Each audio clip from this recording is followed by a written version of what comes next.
Good morning. Thank you for joining us as we set sail on a guide to cruising through human subjects protections. My name is Mary Beth Goodnight, and I will be one of your presenters today, along with Hannah Fiskus. We are specialists in the Office of Human Subjects Protections, also known as the OHSP, and we are excited to guide you on your journey today. Our travel plan for today includes the following topics: Introduction to Human Subjects Protections, helpful tips for the submission process, study population and recruitment, informed consent process, study procedures and the risks to benefits related to research procedures, data security, post-approval submissions such as modifications and renewals, and then we will have time for a Q&A session to answer any questions you may have. Before we dive in, I would like to mention that we will be asking some questions throughout the session to gauge your understanding of the information provided. On the next slide, I will share an example of the format for the interactive questions. So this is the example, and you can respond to the questions by selecting one of the reactions at the top of the webinar: thumbs up, heart, clapping hands, or laughing emoji. So the example is, what is OHSP?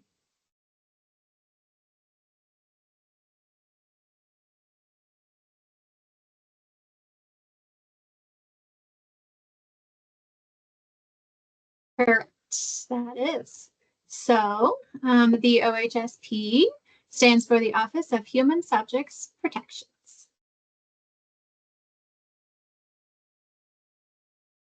Now it's time to sail away. First at the helm is Hannah. Take it away. Thank you so much, Mary Beth. All right. Hi, everyone. Welcome to the Guide to Cruising Through Human Subjects Protections. My name is Hannah Fiskus, and I'm going to be starting you off with the Intro to Human Subjects Protections. So we'll kind of be brushing over what is considered a human subjects research, what's considered engaged, and what the IRB is and why we need it. So first, we define what a human subject is. A human subject is a living individual whom an investigator is conducting research about, either by obtaining information or biospecimens through intervention or interaction with the individual, and using, studying, or analyzing that information or biospecimen, or obtaining, using, studying, analyzing, or generating identifiable private information or an identifiable biospecimen. Now we're going to kind of briefly touch upon what is considered UTD affiliated. So it's UTD personnel, UTD resources, use of UTD name for funding, use of UTD name for participants, use of non-public information maintained by UTD to identify or contact participants for recruitment. This means all UTD affiliated research involving human subjects must come through the Office of Human Subjects Protections. And this includes studies that would be considered exempt research, as our office does determine the level of review upon submission. So now we're going to talk about what the Institutional Review Board is. It's a university-wide standing committee that is established to protect the rights and welfare of human subjects recruited to participate in UTD-affiliated research studies. Now that we know what the IRB is, now we can kind of touch on what started it and why do we need it. The implementation of the IRB was kickstarted by unethical human subjects research designs. So, for example, the U.S. Public Health Service conducted an almost 40-year-long untreated syphilis study at Tuskegee, which led to the U.S. government changing its research practices. The study was intended to observe the natural history of untreated syphilis, but researchers did not collect informed consent, nor did they offer treatment to these individuals even after it was widely available. This led to the 1974 Research Act, which created the National Commission for the Protection of Human Subjects of Biomedical and Behavioral Research. And this group identified basic principles of research conduct and suggested ways to ensure those principles were followed, such as requiring researchers to get voluntary informed consent from all participants and all studies involving human subjects be reviewed by the Institutional Review Board. So what else came from this? The commission was assigned to identify fundamental ethical principles that should guide biomedical and behavioral research that involves human subjects. Additionally, they were responsible for developing guidelines to ensure that the research adheres to principles. So what came from this? The Belmont Report. The Belmont Report consists of 3 basic principles, which are respect for persons, that states individuals should be treated as autonomous agents and persons with diminished autonomy are entitled to protections. Beneficence is do no harm and maximize possible benefits while minimizing possible harm. And justice is the consideration for the distribution of who receives the risks and who receives the benefits. The federal research regulations that UTD complies with are based on the principles outlined in the Belmont Report, and this includes the common rule and then applicable regulations under the FDA, just to kind of name a few. Okay, so we do have our first kind of round of knowledge checks. So the Belmont Report has 3 principles: respect for persons, beneficence, and what? You can use that react button at the top to kind of give those answers.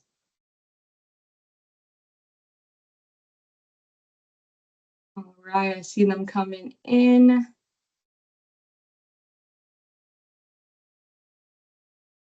And it is justice. It was the applause emoji because you gave yourself a round of applause for getting that right. Good job, y'all.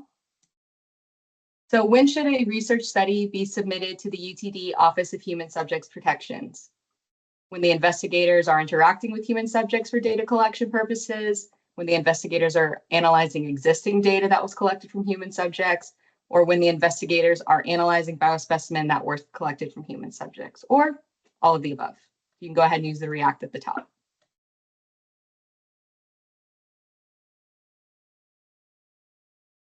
Awesome. It is all of the above. Okay. So y'all are gonna still be with me for this next coming section. We're going to be talking about some helpful tips when you're submitting your study to our office. So first, I'd like to introduce the Cayuse Human Ethics Platform. It is an electronic submission portal that will manage all human subjects research protocols from the initial drafting stage to finally closing that study.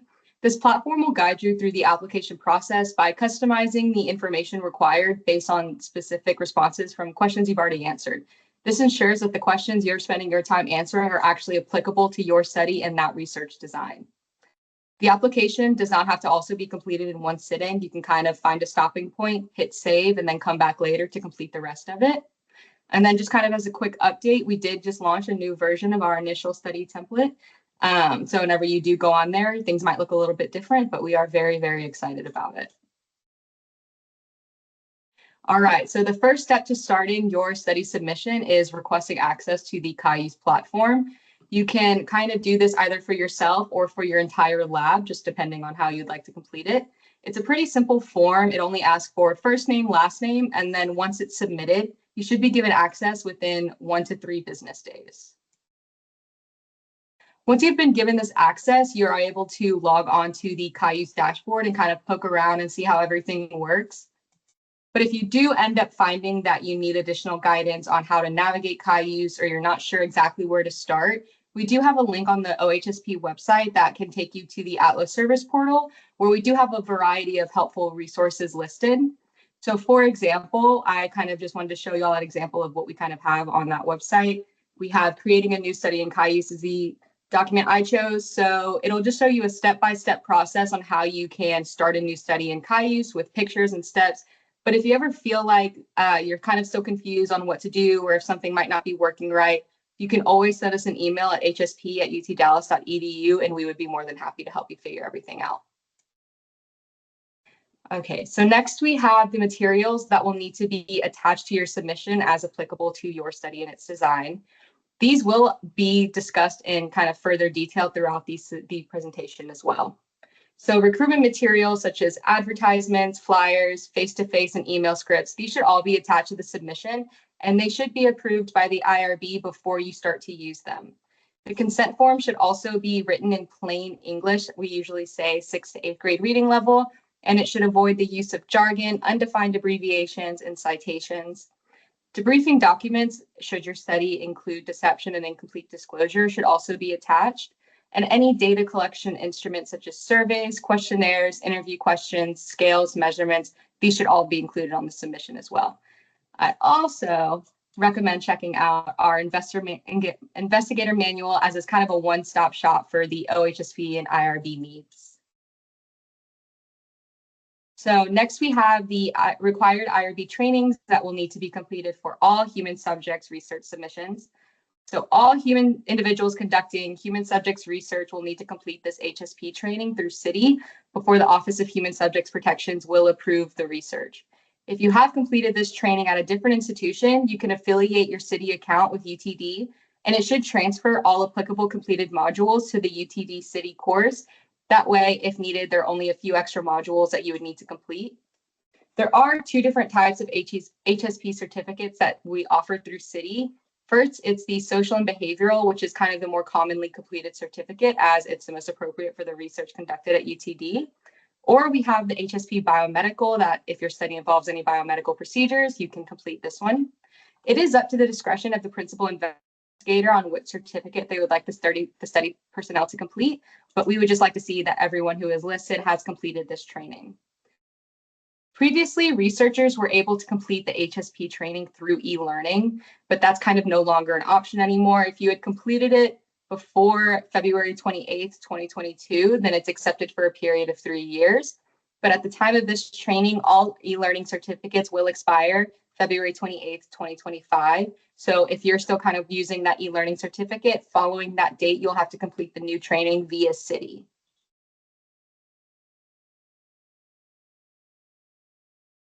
Next, we have the good clinical practice. So all investigators and research personnel that are engaged in clinical trials are required to complete the GCP training every 3 years. They also have the social and behavioral and the biomedical options. And again, if you completed the GCP training via e-learning, then it will expire February 28th, 2025, and then the future trainings will need to be completed via CITI. And whenever you go to complete your CITI training, whether it is HSP or the GCP, you can use your net ID at utdallas.edu as your preferred email, and it will link your CITI and Cayuse accounts. This will help your training automatically pull up on the submission when you're added as personnel, or when your training expires and you go to complete it, you renew it, it'll automatically populate there as opposed to you needing to submit a modification to kind of update that physical PDF that's attached to the OHSP submission. Lastly, if there are investigators and staff engaged in research that deals with suicidal ideation, such as the use of the Beck Depression Inventory or working with populations at higher risk for suicidal ideation, who will be interacting with these participants or their identifiable data, they are required to complete the suicide prevention training. The Student Wellness Center in the Office for Human Subjects Protections now offers the Common Voice Suicide Prevention Training for Human Subjects Protections. And our next training is actually Wednesday, February 19th at 12 p.m. And the link can also be found on the comment calendar if you'd like to join, or we will send you a travel guide kind of at the end of this, and you'll be able to find the link to that in there as well. So anyone who is affiliated with UTD, such as faculty, staff, or students, and is engaged in your research must be listed on the study submission. If you try to add them and their name isn't showing up, then you may have to request access, kind of using that process I described whenever you request access, and then once there, you'll be able to find them after about 1 to 3 business days. Overall, if anyone is involved in your research study, they should be listed on the submission. And if you need to add or remove any personnel from your study, you can do so via a modification submission that will also be described later on in the webinar. Personnel are considered engaged in research if they perform any of the study procedures or have any access to the data that was collected from participants. And personnel engaged in research can be listed under different roles in Cayuse. So to break down each of these roles, it depends kind of on the access and the editing needs of the personnel. First, we have the principal investigator, the co-principal investigator, and the faculty sponsors. These 3 roles will be able to access, create, and edit submissions, and then also requires a certification for submissions to actually be sent into pre-review. Next, we have the other personnel. These listed under this role will not be able to do any of the following. They won't be able to access, create, edit, or they won't need to certify, but they're mainly listed so that we know that they are a part of that research study and that we can see that they have the appropriate trainings. And then we have the primary contact. These are individuals can go into Cayuse, access and edit those study submissions, but it will not require a certification from them. This role can kind of be used for administrators or study personnel that provide assistance with completing these submissions. But I just want to make sure it's clear that if the primary contact is engaged in research, such as interacting with participants, or if they have access to that data, then they should also be listed as a different role in the study, like other personnel or co-PI or PI, just as applicable. And if your study involves personnel that are not affiliated with UTD, our offer requires a letter of support or an approval letter from their institutional IRB to be added to the submission. And they must be listed on the submission by an attached document that lists their name, their affiliated institution, and what their role is in the study.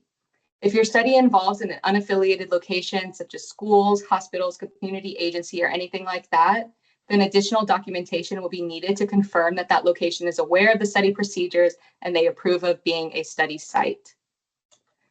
This letter of support can be used to confirm that the off-campus or unaffiliated site is aware, and this can easily be an email thread or it can be an official letter. But please note that this letter of approval must be signed by the person with authority to give that approval of the study site. So once you've gotten access to Cayuse, you've logged in, you kind of gotten all of your documents in order, you filled out the Cayuse submission, everything, and you've submitted your study, it'll be pushed into pre-review. Pre-review is when specialists such as myself or Mary Beth will review the submission. And here we're able to find common errors such as missing HSP trainings or using the incorrect consent form template or just identifying inconsistent details across the submission. During the pre-review, we will typically leave comments under areas that might need further attention or if we have any question about them. The goal of pre-review is to decrease the overall time your submission is under review with reviewers. And once we have completed that pre-review and all OHSP specialist questions and comments have been answered, the study will then be sent to IRB members or OHSP reviewers. Here, they can kind of provide feedback regarding the study design, or they can kind of ask those clarifying questions. When the study submission is returned to you for edits or clarifications, either by the specialist or the IRB reviewers, a comment will be left under the corresponding section with the requested information. You'll be able to see a notification on the left side of the tab when you open that study submission, and then the bubble that indicates that what section the comment was left under. Once you've kind of looked at all of the questions and you've replied to it, then you'll be able to hit address. We do ask that if the comment is kind of requesting additional information, that those changes do be applied into the submission and not only the comment section, just because reviewers evaluate the information that's in the submission and not the comment section. And again, once you mark that as address, you should be able to move forward with resubmitting that study back to us. If there is any confusion about IRB feedback, you are more than welcome to contact the assigned OHSP specialist to that study. So when the study has completed the pre-review stage and the specialist has determined the level of review, it'll be sent off to the reviewers where it reaches the under review stage. This is kind of when the clock starts for the approximate timeline of review. Exempt studies should take about a week, expedited should take about 2 weeks, and full board studies can take about 4 to 6 weeks, just depending on when it was submitted to the IRB. I do want to say this is kind of like a newer policy or rule that we're doing. Full board study applications must be submitted by the 15th of each month for the inclusion on the next month's meeting agenda. Early submissions are encouraged to allow sufficient time for the pre-review process, which ensures that the submission is complete and ready for IRB review. So for example, if your study needs to be reviewed at the March IRB meeting, then the OHSP would need to receive that submission by February 15th. And if the reviewers have any comments or concerns regarding the study design of the submission for all study review types, then the specialist will convey that information in the comment sections and it'll be sent back to you. Once the comments have been addressed and it goes through the second round of peer review and everything looks good, the submission will be sent back to the reviewers and that clock restarts. Okay, so now we kind of have another quiz question going. How often does the HSP training need to be reviewed? Or renewed, sorry. All right. Yes, every 3 years. I love that y'all got that question right. Okay, the next one. If a study needs to be reviewed at the April 2025 full board IRB meeting, what is the absolute latest time it can be submitted to OHSP?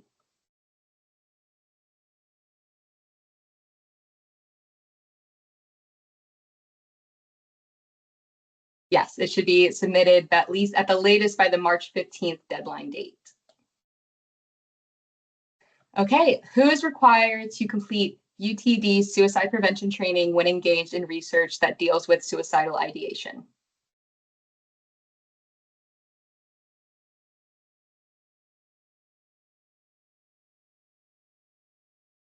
Awesome. Seeing a lot of hearts on the screen, which is correct. The entire study team should be completing that training when that study does involve that kind of population or that kind of topic. All right, Mary Beth, do we have any questions so far about the content? We do not have any questions yet. Okay, awesome. Well, if you do end up having any questions, anyone, feel free to drop those in the Q&A, and I will hand it off to Mary Beth.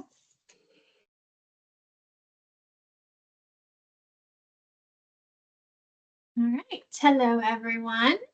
So during this session, we'll be discussing study population and recruitment.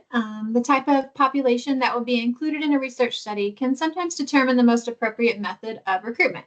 So say, for example, if you're planning to recruit children who are between the ages of 5 and 10 years old, then the recruitment method would need to be geared towards parents of younger children, such as posting flyers at a local library or school.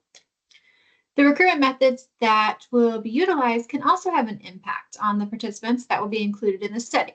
If you're recruiting using flyers on the UTD campus, then it's highly likely that UTD students, staff, and faculty would see the flyers, but individuals that are not on campus on a regular basis would most likely not have access to those flyers. So what is the study population?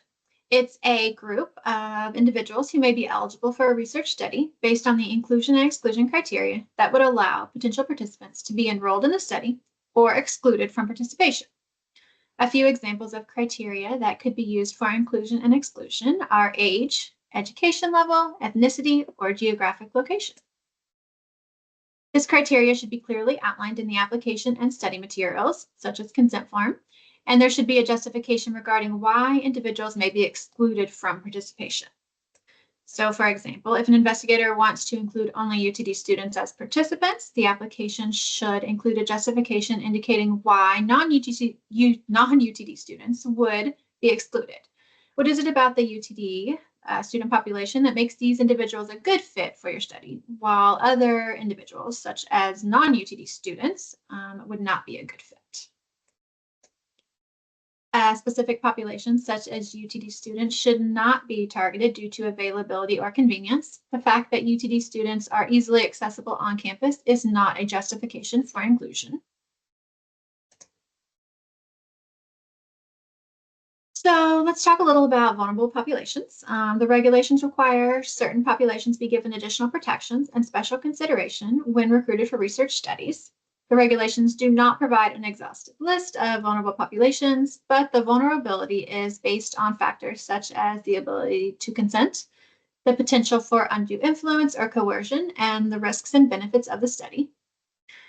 When a research study includes vulnerable populations, the application must outline the steps that will be taken to ensure the protection of these participants. So let's discuss some vulnerable populations and examples of the protections that may be needed for these individuals.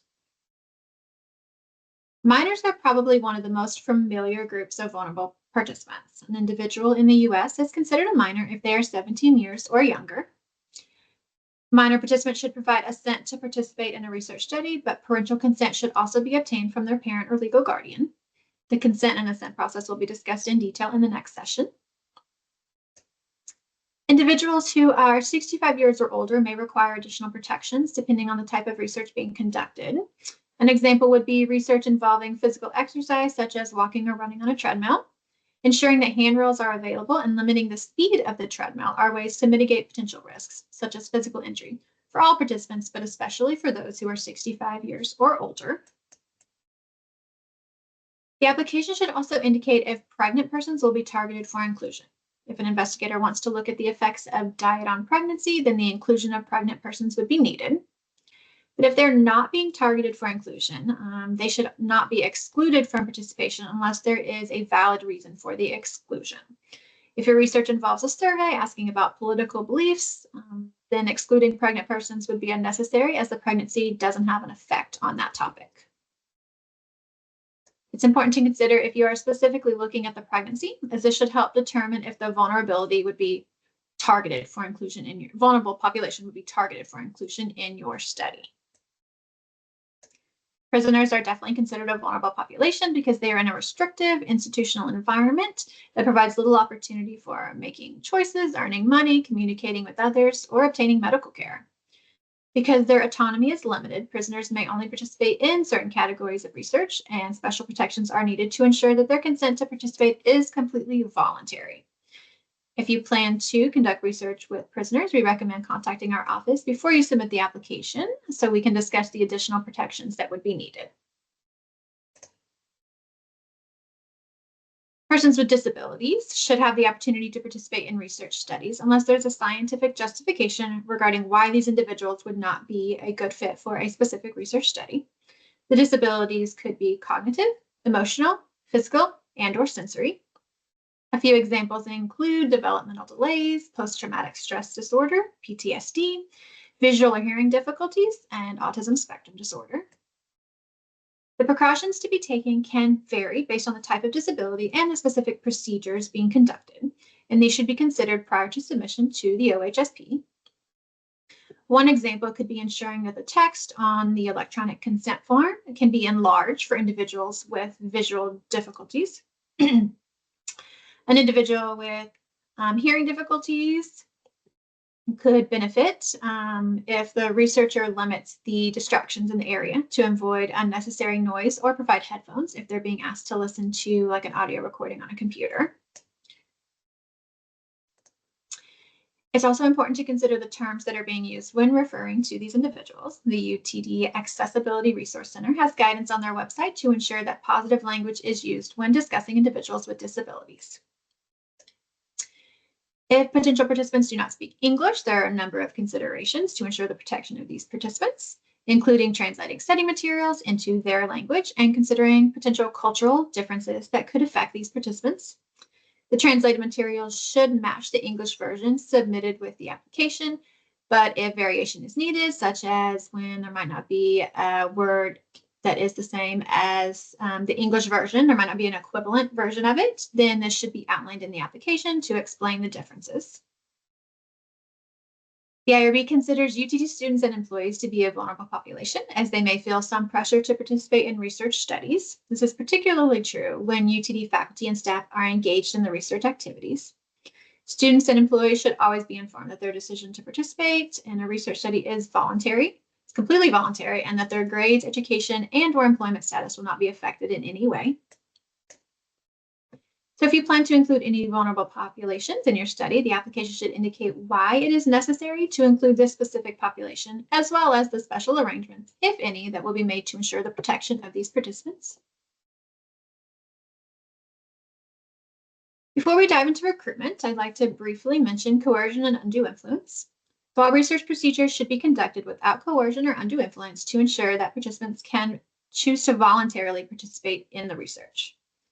Coercion is defined as the practice of persuading someone to do something by using force or threats, such as if an investigator tells a prospective participant that they will lose access to the needed health services if they do not participate in the research. An undue influence is created when a person is induced to act otherwise than by their own free will or without adequate attention to the consequences. An example would be if an investigator indicates that students will receive extra credit if they participate in the research. If there are no alternative options for earning that extra credit, then the investigator could be unduly influencing potential participants to join that research study.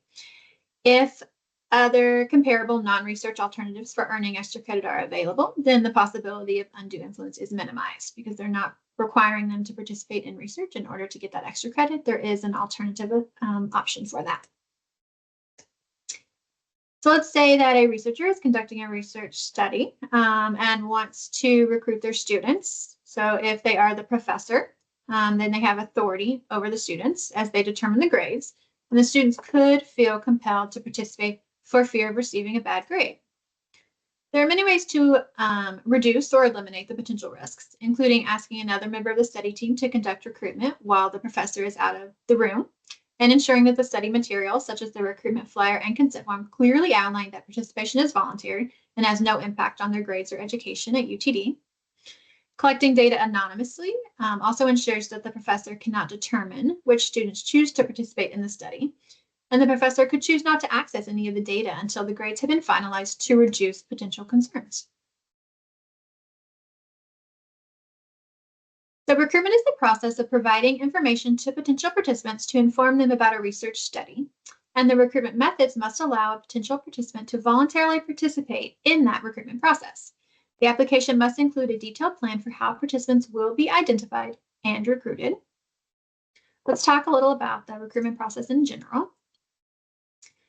So recruitment methods and strategies must be appropriate for the study. The selection of participants should be equitable, and effort must be made to ensure diversity of participants. The number of participants that will be enrolled in the study should also be adequate to conduct meaningful research. Some factors to consider are the timing of the request, the study personnel conducting the recruitment materials, and the privacy of participants.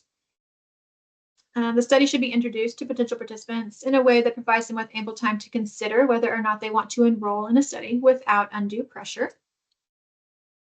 The individual conducting the recruitment process should not be in a position of power over the potential participants, like the example we just discussed. It should be clear that the decision to participate is voluntary and will not affect a person's affiliation with UTD or any location where recruitment may take place. The language included in the recruitment materials should be clear, truthful, and easy to understand. There should not be any promises of personal gain or offer of excessive inducements. Compensation can be listed, but it should not be emphasized or highlighted in any way. Recruitment plans should respect an individual's reasonable expectations for privacy. So, for example, an individual visiting a doctor's office would not expect to encounter an investigator standing at the door providing information about a research study.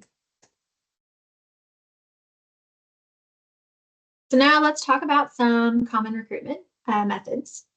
Advertisements, an example would be flyers posted at public locations or on the UTD campus. Flyers should be posted in locations that are approved for advertisement, such as bulletin boards, at a public library, or around campus. If you are unsure if a location is considered public, then we recommend obtaining permission from the appropriate individual before you post that flyer. So, for example, permission should be obtained from a doctor's office before posting a flyer in that location. Verbal interactions can include word of mouth and conversations with family or friends. Social media or web-based postings include recruitment via Facebook, Instagram, or other similar platforms. If the recruitment will be posted in private groups or on pages that are not meant for research recruitment, then, similar to the flyers, the appropriate permission should be obtained from the group's owner before posting that recruitment. So there would be a difference in posting on a UTD student page where the discussion includes any topic versus posting on a page meant specifically for students who are looking for help with class assignments. Research pools can include Amazon Mechanical Turk, also known as MTurk, Prolific, or the SONA system. It's important to remember that student recruitment should not be limited to the SONA system. Additional methods must be utilized to include a more diverse sample than those with access to SONA or in need of SONA research credits at the time of recruitment. Email or telephone calls. Emails include personal contacts or examples include personal contacts or emails via a listserv. The application should indicate how you will obtain access to the email addresses and or telephone numbers. It's important to note that looking through the UTD directory to find potential participants is not an approved method for recruitment. While the email addresses are available by searching the directory, this does not constitute consent by the institution or the individual that this information be used for recruitment purposes. It's highly recommended that potential participants contact investigators rather than asking these individuals for their contact information. This allows the potential participant time to consider their decision regarding participation. All recruitment materials should include the contact information for the PI and or the lab. We also have guidance in the recruitment section of our website that should be helpful when you're creating your recruitment plan and your materials. So if you plan to collect and store participant information for future contact purposes, such as recruitment, a contact registry or an eligibility registry would be needed. Participants must consent to have their information added to the registry, and they should be informed about the type of recruitment information that they will receive and how to withdraw from the registry. Additionally, this information should be collected and stored separately from the study data.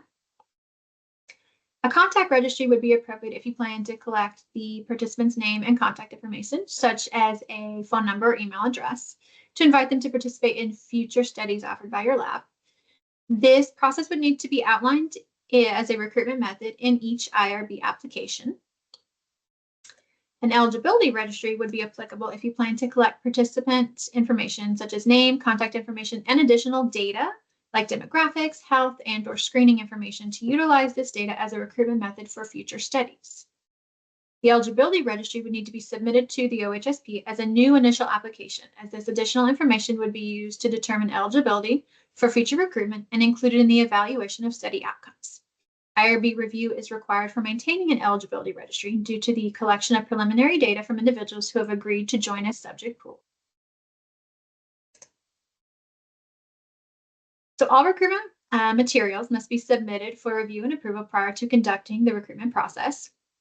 Materials should include the following: the word research to ensure potential participants understand that it is a research study. UTD must also be included. It should be clear that the research study is affiliated with UTD. The purpose of the study in easy to understand language. Name and contact information for key personnel, such as the PI and a contact person if different from the PI.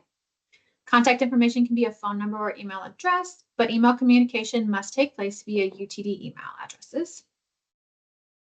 It should also include the eligibility criteria if applicable. So if your study is only going to include individuals who are between the ages of 18 to 25, then this should be outlined on the recruitment materials as well. And the location of the research on the UTD campus. Is it via Microsoft Teams? The time commitment involved. Will it take 20 minutes or 2 hours? Compensation information, if participants will receive compensation or not. And if your study involves a raffle, the material should also include that winning a prize is not guaranteed and the approximate chance of winning, such as 1 in 100 chance of winning. All language used for recruitment materials should be clear, concise, and easy to understand. Recruitment materials should not include the following: misleading or coercive language, promises of free treatment when the intent is only to state that participants will not be charged for taking part in the study, terms or acronyms that are not common knowledge, and a compensation should not be highlighted. So it should not be bold, italic, highlighted, different color font, different size font. It cannot be highlighted in any way.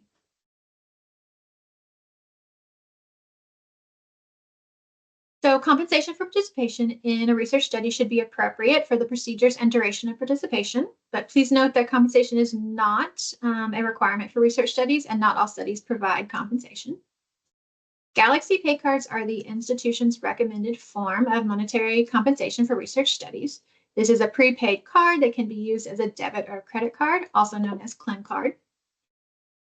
Gift cards can be an option, but since Galaxy pay cards are the preferred method of participant compensation, a justification for the use of gift cards should be included in the application. The purchase of gift cards may also require departmental approval, so we recommend checking with your department before purchasing gift cards for participant compensation. Stoner credits are typically 1 credit per hour of participation, or half a credit for 30 minutes or less of research participation.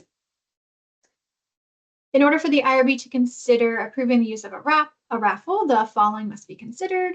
Study involves minimal risk. The prize would not unduly influence participation in the research. Additional details regarding the raffle, such as the amount, method, and timing of distribution, and a fair method of selecting a winner. An entry into the raffle cannot be contingent upon completing the study. So participants should be entered into the raffle once they have provided consent and should remain in the raffle even if they decide to withdraw from the study. When extra credit is offered, an alternative assignment must be available for individuals so they can choose if they would like to participate in the research study or complete the alternative assignment. It should be similar in the amount of effort and time and should provide the same amount of incentive as participation in the research study. So you cannot require somebody to participate in a research study, so there should be that alternative assignment available so that they can still receive the same extra credit if they do not choose to participate in the study. And then other incentives could include providing lunch, snacks, certificates, toys, t-shirts, pins, anything like that, and that would need to be clearly outlined in the application and study materials. Including the approximate value of those would also need to be outlined in the application. So does the toy cost $1, $5? Is the lunch a $10 lunch, a $30 lunch? Providing that estimate in the application is required as well. All right, so now let's test your knowledge with some questions. So true or false, UTD students are considered a vulnerable population in research studies conducted at UTD.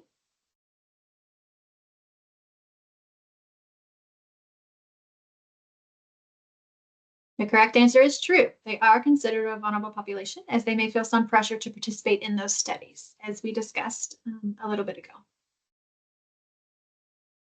So if a professor wants to recruit their students for a research study, what steps could be taken to mitigate potential risks of undue influence?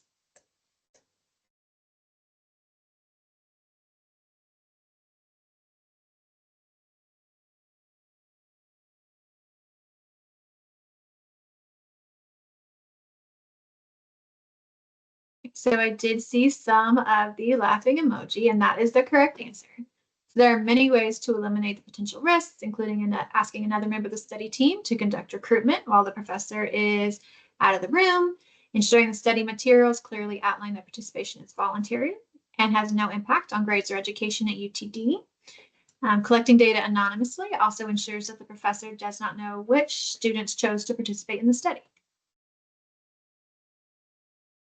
Which of the following is not true for recruitment materials?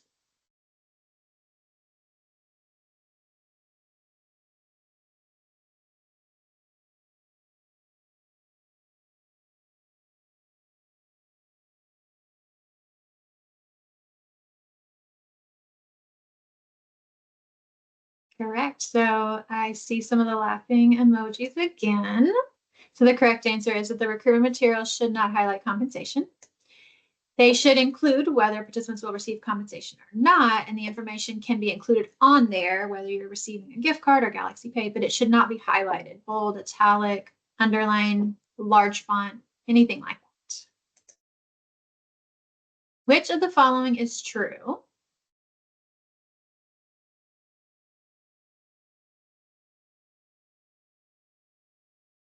So the UTD directory can be utilized for recruitment purposes.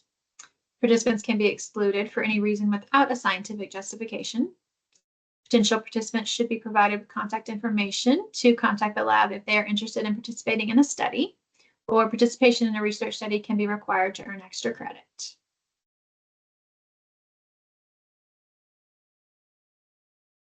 I did see a few of the correct emojis, so it would be the clapping hands. So the correct answer is that potential participants should be provided with contact information to contact the lab if they're interested in participating. This allows the individual time to consider participation and actively participate in that recruitment process. All right, Hannah, are there any questions about study population and/or recruitment? Yes, well, we have a question about compensation. So it says, so what if we wanted to do a raffle as a bonus payment in addition to a show up fee based on how well you did in the study to incentivize performance, such as number of tickets is proportional to your demand forecasting performance? Is that allowed? That is a good question. So you can have a raffle on top of like a show up fee. But it kind of sounds like they're asking if the number of tickets could be related to their performance. Is that how you understand it? Yes, that's kind of how it seems, because it's saying based on how well you did in the study to incentivize performance. That is a good question. I would say that I don't think we've had that before, and the IRB would probably require a really good justification for that. So they could, in order for completing it, they could have it. And whether that's if you're completing one session or 2 sessions, you could have additional entries for that. But as far as it being based on your performance, I would say most likely not. But if you have a really good justification, the IRB would definitely consider that. Awesome, and that was the only question that we had in the chat about this section. Sounds great. I'll pass it back to you then. Awesome, okay. All right, everyone, so we are going to be discussing the informed consent. So this section is kind of going to discuss the principles and basic elements of informed consent, the importance of consenting, and we'll also discuss methods of consenting human subjects participants, and I'll also kind of touch on an overview of the informed consent sections that you'll be submitting in Cayuse. And then again, at the end of this section, there will be an opportunity to ask questions. So what is informed consent? Informed consent should be considered as a voluntary agreement between the investigator and the prospective participant in a research project. Before deciding to become a research subject, a person should be provided with enough information that informs them that they are taking part in research, the nature of the research, and what it would mean to be a part of the study, such as if there are any risks involved. As briefly mentioned earlier, the federal government adopted ethical rules and guidelines for investigators who wish to conduct human subjects research. This set of protections can be found within the federal regulation, the Common Rule, and it states, before involving a human subject in research, an investigator shall obtain the legally effective informed consent of the subject or the subject's legally authorized representative. So with the goal of the research to develop generalizable knowledge that can improve human health and well-being for the public, it is the individuals who are asked to take on these burdens and possible risks without really having any potential of the direct benefit to them. There are several ethical foundations for protection of human subjects, but one particular document has been highly acknowledged in research and has been adopted by the government, and that is, again, the Belmont Report. These three core principles of research ethics seek to provide guidance on how to balance the obligation to protect individuals from harm with the desire to maximize the benefits of human well-being that research can provide. The Belmont Report provides a valuable framework for moral decisions making regarding human subjects research and the protection of research subjects and their welfare. And then, as previously mentioned, these three principles are respect for persons, beneficence, and justice. So there are some key events throughout history as early as the 1900s and as current as the 20th century. Various studies that were atrocious experiments that were conducted on individuals that were pivotal points in shaping the current research ethics oversight environment. So firstly, we have the Walter Reed study. Walter Reed was a major in the Army who was appointed to study tropical diseases in Cuba. His study was on yellow fever, his research on the yellow fever confirmed the theory of Cuban doctor Carlos Finlay that the yellow fever is transmitted through a particular mosquito species as opposed to direct contact. This research was conducted using human subjects who were deliberately infected with the disease. 3 of the subjects did die as a result of this research, but in this era, it was unprecedented to solicit consent. But he later drew up a contract for subjects to sign as his research led to a significant decrease in mortality and treatment of yellow fever disease. While Major Reed went on to be regarded as one of the first research groups to consent participants, the problem was subjects were not made aware of the risks involved in this study. Other cases were typically experiments on adults, but we do have the Willowbrook experiment, which was conducted on mentally disabled children. In this experiment, researchers at Willowbrook State School in New York deliberately infected children with a mild form of hepatitis over a period of time to study the progression, the prevention, and the treatment of the hepatitis. This experiment lasted for around 16 years from 1956 to 1972. And the experiment did contribute to the development of the vaccine, but questions were raised about the quality and content of parental consent, implying that the study information did not provide the complete and accurate information, and the parents were unhappy that they were not informed about the deliberate infection of the virus. These and many more similar or worse studies have shown the importance of the informed consent process. So informed consent is required for all human subjects research studies, and it isn't merely just a document. It is a process in which participants do gain an understanding of the research procedures and the potential benefits and risks in order to make that informed voluntary decision. Oftentimes, investigators prepare this really long document about the study, and sometimes they forget that the true purpose of this step is to really kind of have that conversation. It is a partnership between the investigator and the prospective participant, and the participant's not only there to benefit the investigator. So now we're going to kind of touch on the key information section. So the informed consent document should begin with the key information section, and this provides the prospective subjects or their legally authorized representative with a concise and focused presentation of the information that is most important in deciding whether or not they should or want to participate in this study. It should be organized and presented in a way that facilitates understanding, such as being written in layman's terms, and we do usually recommend 6th to 8th grade language. And the document must present information in sufficient detail that relates to the research and not merely providing a list of isolated facts. Next, we have some basic elements of the consent. So unless the IRB has approved a waiver or alteration of the informed consent requirements, the informed consent process must include kind of these basic elements. So it should include a statement that the study involves research, that participation is voluntary, the study purpose and the duration of the study, and then any foreseeable risks or discomfort. The informed consent should also list expected benefits, and if there's compensation, that should be listed as well. If there are any alternative procedures or options available instead of participating in the study. And then the method in which you will keep the study records confidential and secure should be included in the consent form. But to kind of backtrack a little bit to the alternative procedures or options, an example of alternative procedures or options can be used when a faculty member, for example, is conducting research in one of their classrooms and is recruiting students as participants and providing credits as compensation for their participation. Since research is voluntary, some students may choose not to participate. So that faculty member / PI should provide an alternative option so those students have the option or the availability to also earn those credits. All right, and there are a number of consent methods that can be used when consenting research participants. And as you prepare your application in Cayuse, you'll kind of see the 5 options listed. So there's the online consent procedure that requires a signature. And if you plan to do this online, please note that you should be using REDCap. Next, we have the online consent procedure where there is no signature required. Typically, it's kind of like on Qualtrics an I agree statement.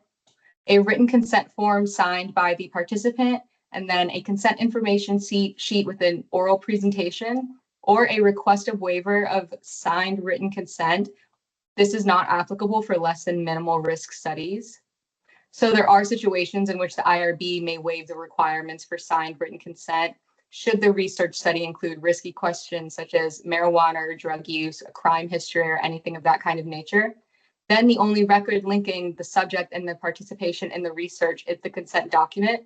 And there may be a risk that should there be a data breach or a breach of confidentiality, that this could cause potential harm to the participant. All right, and there are some things to kind of consider when you are preparing your informed consent process and the informed consent form. So firstly, how many forms are required in your study, and will you use multiple forms? Will it be online, written, like such as paper or a hard copy, or will it be a verbal process? Next, we have the consent procedure. It's describing the process that you will use to obtain the consent from participants, including where and when. When will the consent take place? Will it happen prior to arriving at the research site, or will it happen on site? Where will the consenting take place? Will it happen in a private setting, in the privacy of the participant's home, in a lab, or in a community space? I do want to emphasize the importance of ensuring that this is happening in kind of a private location, or that privacy is available. And then how will the consenting take place? No matter how the consenting process takes place, the important factor for consenting your participants is to not to forget to provide them with a copy of the form once they have reviewed it and signed it. If it's a paper copy, you as a researcher or consenter should also sign and date the form and then provide the copy to the participant. And if you are using REDCap, this function can be set up that way too. And then you also want to consider who will provide the consent, whether it's parents, adults, or a legally authorized representative. For parents, depending on the study, there may be another step of assent for children of a certain age, and we do have different templates for minors. So like I said, we do have these different consent forms for assent or minor participants. You can kind of see that they are kind of grouped on age range. So we have the child verbal assent for 5 to 6 year olds, child assent, which I believe is the written version for 7 to 12, and then adolescent, which is 13 to 17. This assent form should be written and explained in a language that is appropriate to the child's age, experience, and condition. So there are different versions of this, similar to how there are different versions of the adult and parental kind of consent forms. Next, researchers should ensure the comprehension of information by participants. So how will it be determined whether participants or their legalized authorized representatives understand the purpose, the voluntariness, and the potential risks provided in the consent form? Well, we recommend the comprehension questions that can be helpful in assessing this. We typically ask that you provide at least 3 questions during this process, just so that you are able to confirm the participants' understanding of the procedures. So I kind of have a few listed. What can you tell me about the purpose of the study? What should you do if you want to leave before the study procedures are complete? And what type of information will you be asked to provide today? So to wrap it all up, what can an effective consent process look like? It's ensuring that the investigator and appropriate personnel receive the necessary training to explain the research and assess the comprehension, conduct the process in a manner and location that ensures that participant privacy, provide information about the study using easy to understand language, again, no layman's terms, using 6th to 8th grade reading level, respond to the potential participants' questions or concerns, and then again, ensuring that comprehension, which is just using those comprehension questions I mentioned on the previous slide. Document consent as approved by the IRB, and then provide a copy of the consent forms to the participant once everything's been signed and agreed. And then you want to make sure you're continuing to assess the understanding and providing information as needed to the participant even throughout the study. All right, next, I just kind of want to briefly discuss the consent process and if you're using REDCap for either expedited or full board studies. So firstly, per UTD OHSB policy 7.3, investigators must prospectively obtain legally authorized informed consent from each participant. IRB consent documents must be utilized in the process of documenting participant consent. For studies approved via expedited or full board review, this consent document will be stamped with the IRB approval date and when it was released. The most recently approved consent version will be the only version that should be used when you are obtaining consent. And I kind of want to, this is what I have on the screen on where you can find that consent form. So for example, whenever your study is approved, you will go to your study details page, head to the attachment section, and then you'll find your adult consent stamped consent form. And if it's not there, you are more than welcome to contact our office so that we can get that set up for you. So if you are using REDCap for the consent process, then this approved and stamped consent document should be downloaded from Cayuse and uploaded into REDCap following the instructions of the e-consent framework guidance. This guidance is also linked in the travel guide that we'll share with you at the end. But all consent procedures via REDCap should utilize this e-consent framework process beginning no later than February 28th, 2025. All right, looks like we have hit the first question of the section. So the consent form should contain all of the following except what? Key information section, information that's presented in a way that facilitates understanding, information presented in a sufficient detail that relates to research, or a list of isolated facts.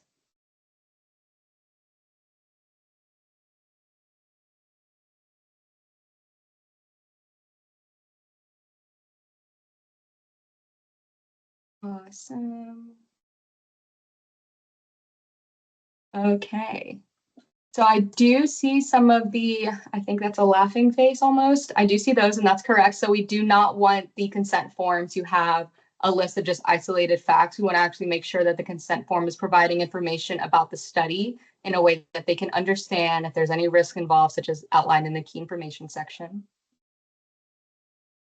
And then what is the primary purpose of informed consent in research? Is it to ensure participants are paid, to protect the researcher's interests, to inform participants about the study and obtain their voluntary agreement, or is it to just speed up the research process?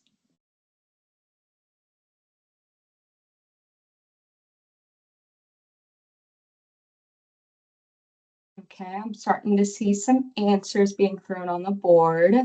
So that is correct. So the correct answer is to inform participants about the study and to obtain their voluntary agreement. All right, true or false? The consent form template is the same for participants of all ages. So this is minors, adults, parental. True or false? Nice, nice. I'm seeing some answers. So it is false. We do have different consent forms, whether it's for an adult participant, a parent, or for a minor, even different age groups within the minors. And then true or false, if my study is reviewed as expedited or full board and consent will occur via REDCap, I should use the stamped consent form and follow the e-consent framework guidance. True or false?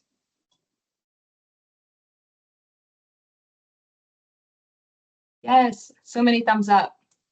Excellent job, everyone. Yes, that is true. You should be following the e-consent framework guidance and having all that set up and making sure the stamped consent form is used. Mary Beth, do we have any questions about informed consent, the informed consent process, or anything like that? We do not have any questions about consent yet. Okay, awesome.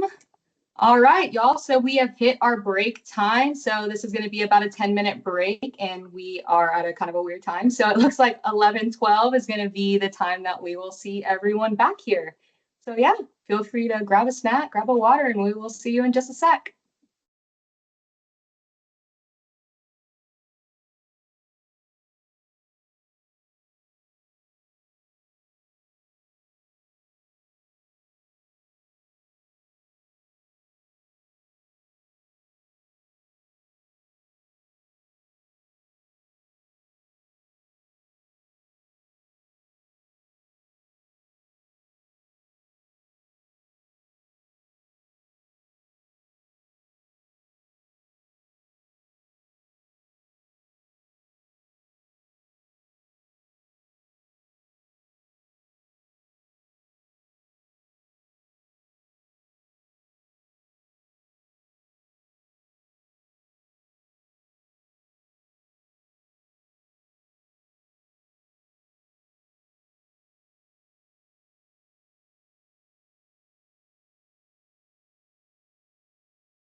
Hello again, welcome back. So now we will be discussing procedures and risks and benefits. So what do we mean when we are talking about study procedures? This is referring to the research activities that the participants will be asked to complete during the study. The procedures should be clearly outlined in the application and provide enough detail for the reviewers to understand what the participants will be asked to do during the data collection procedures. Let's review some examples of procedures and the type of information that should be included in the application. If your research study involves interview procedures, then the application should indicate where the interviews will take place, such as an office on campus or at a public library. A copy of the interview questions is also needed. We understand that sometimes it's difficult to determine the exact questions that will be asked, as an answer to one question might lead to another question. But the list should include the questions that you plan to ask, and other questions that might be asked should be related to those that are outlined in that list. So it should be the same topic and same similar type of questions. Questionnaires and surveys are designed to obtain information, usually from a large number of respondents. These are typically conducted via paper and pencil or online platforms such as Qualtrics or REDCap. And the application should include which method and platform will be used to conduct the questionnaires and surveys. A copy of the questionnaire or survey should also be attached to the application. You can usually download a copy of this document from the online platform, or you can attach the Word or PDF version that you will use when you print it out if it's on paper. Examples of physiological measures would be EEG, MRI, blood pressure, pulse rate, etc. The application should outline what measures will be collected and how they will be obtained. Decision-making tasks could include asking the participant to play an online game with another player and decide if they will buy or sell an item to make a profit. Or participants could be asked to compare images to determine if there are any differences. These tasks should be outlined in the application, and documentation of the tasks, such as instructions or screenshots, should also be included. Physical activities could include walking or running on a treadmill, climbing stairs, or walking while using a device that intends to provide assistance, such as a cane. The types of activities should be described in the application, including where they will be conducted and the duration of the activities. It should also outline any devices that will be used in the study. Examples could include an EEG device or wearable device such as a fitness tracker or smartwatch. Details about the device and how it will be used should be included in the application. Documentation such as images or manuals should also be attached. Some research studies may need to utilize audio and/or video recording. These methods can be approved if there is a reasonable justification for wanting to record the participants. The recording should be conducted using UTD-approved methods and platforms such as Microsoft Teams. Recording should be stored securely and only accessible by study personnel who need access to the recordings to ensure the privacy of participants. And if possible, the recording should be transcribed and then deleted once they are no longer needed. The analysis of existing data, including publicly available data that was collected from human subjects, does require review by our office. The research may be exempt from review by the IRB, but that exempt determination is made by the OHSP rather than the investigators. We'll talk about biospecimens and MRI procedures in a few slides.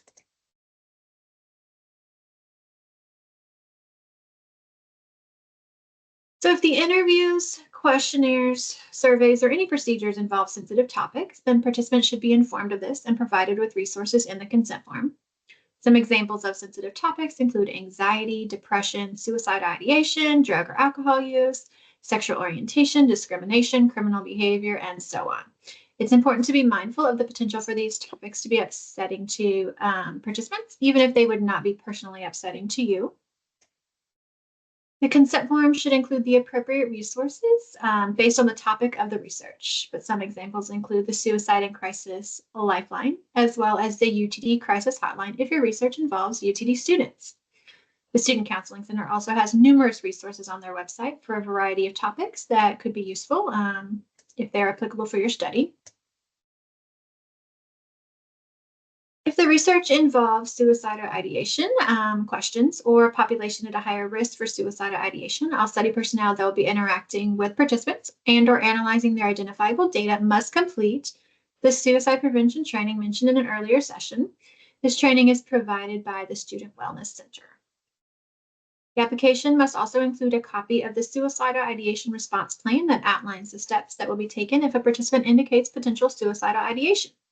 This plan will vary based on the study population and procedures for each study. So for example, the response plan would be different if the research is conducted in person, where you are interacting with the participant, versus if the study is conducted online, where you may or may not be interacting with the participant. There is no template for the response plan, as it should be tailored for each specific study. So the plan for one study may not be applicable for another study. So biospecimens, if your research plans to collect biospecimens, then the application should indicate the purpose of collecting the samples, the type of samples to be collected, and how the samples will be collected, stored, and destroyed. It should also indicate where the samples will be collected, as these procedures should be conducted in a private setting. If your research involves the analysis of previously collected samples, then the application should indicate similar information, including the purpose of utilizing the previously collected samples, how the samples will be obtained, shared with the UTD study team, and how the samples will be stored and destroyed. These questions apply if the samples were previously collected at UTD or at non-UTD sites, such as another institution or a commercial biobank. Investigators must obtain an approved research protocol from the Institutional Biosafety and Chemical Safety Committee, IBCC, before beginning research activities with biospecimen materials. This is required if you are collecting new samples or obtaining previously collected samples. So examples of some biospecimens include saliva, blood, urine sample, and human cells or tissues. So MRI stands for magnetic resonance imaging. MRI machines are used to take images of the brain called scans, which can be helpful for investigators conducting research about the brain. It's important to note that the MRI scans conducted at the Sammons Brain Health Imaging Center at UT Dallas are designed for research purposes and cannot be used for a medical diagnosis. And this information should be provided to participants in the consent form. Investigators should contact the Brain Health Imaging Center Administrative Coordinator to discuss the plans for MRI-related procedures prior to obtaining IRB approval to ensure that the center is able to accommodate those procedures. Both IRB and MRI approval are required prior to beginning MRI data collection procedures. The Brain Health Imaging Center Administrative Coordinator will work with investigators during the MRI review approval process.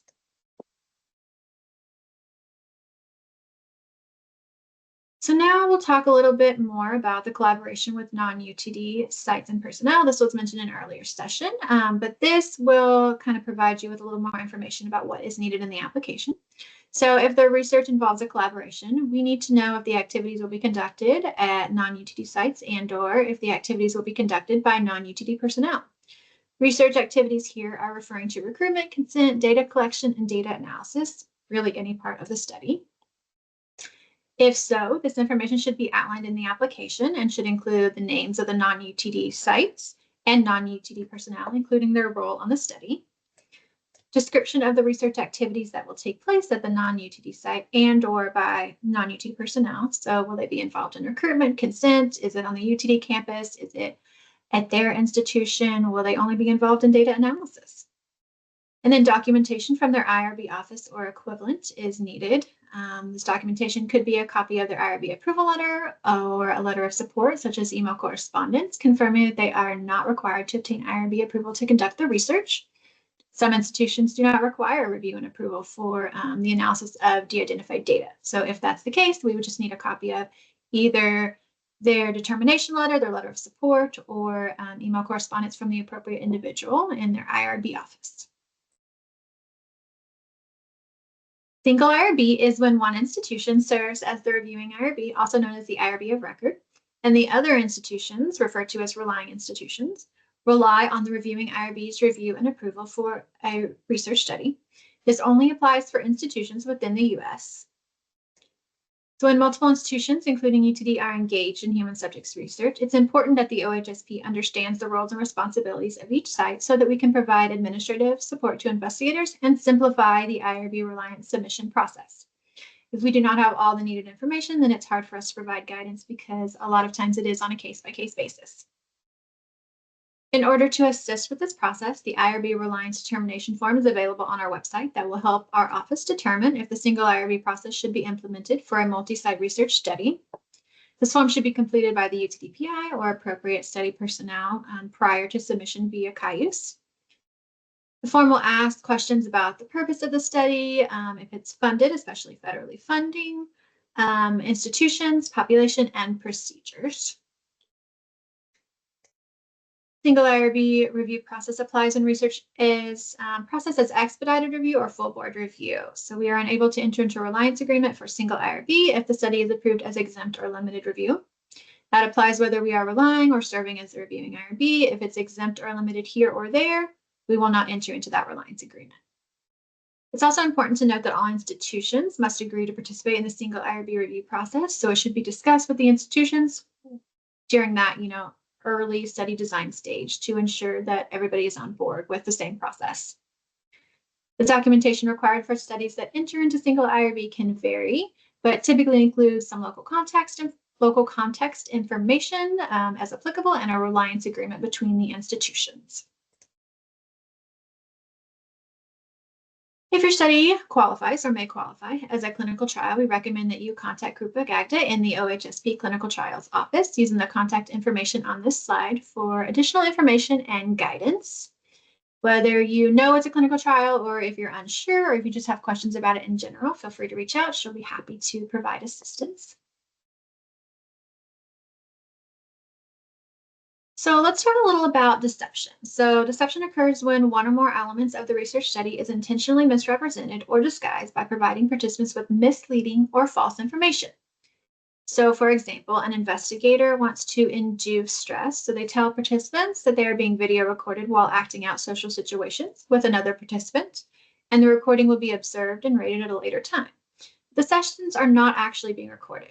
The example shows the use of deception as it includes intentionally misrepresented information about the research. Incomplete disclosure involves the intentional withholding of information about the true purpose or nature of a research study.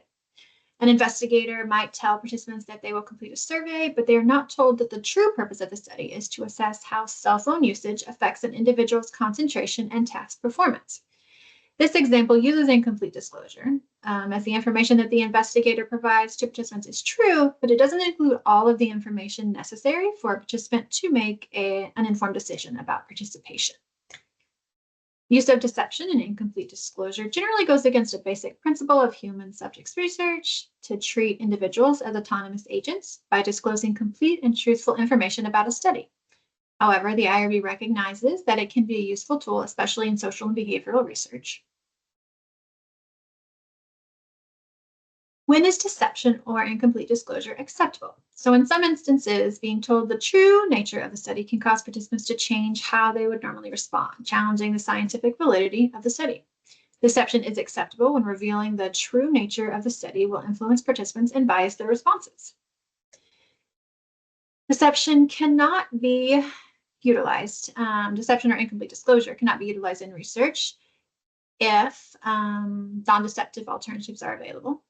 So if you can conduct the research without the deception or incomplete disclosure, then the alternative method should be used. The deception is intended as a ploy to get people to participate in a study that they otherwise would not want to participate in.